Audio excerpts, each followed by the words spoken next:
Hey, what's up mga ka-Wenin Tondo? At ito na nga, no guys, kasi medyo mahaba ng buhok ko, kaya ito, naglalakad na ako papunta sa barbershop. Dito lang sa may Juan Luna, sa Fresh Page Barbershop.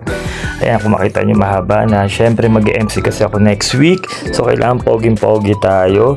Tapos sa Sunday, magkakaroon pa tayo, mag-judge pa tayo sa permanent pa sa kanilang bagong hato. Kaya ngayon, naisipan ko magpagupit ngayong hapon.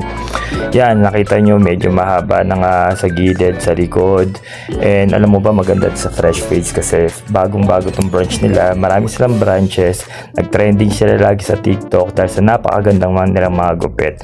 Kaya ngayon sabi ni Kuya Christian, siya ang aking barbero ngayon, sabi niya ay gugupitan niya ako ng mid-taper kasi bagay daw to sa kahit anong klaseng muka or ulo. Yun.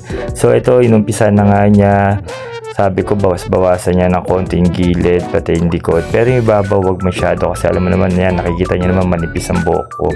So, ayan, inahita na niya. Unti-unti na niyang pinapagwapo ako. So, yun, makikita niyo naman. Ayan. So, binabawas-bawasan na niya yung likod ng aking buhok.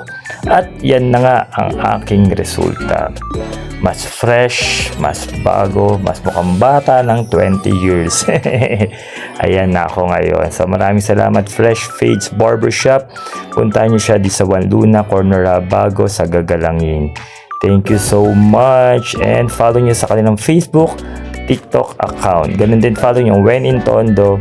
At saka visit nyo ang aming website wenintondo.com.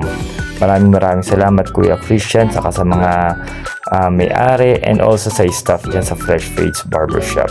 Thank you so much. Bye-bye!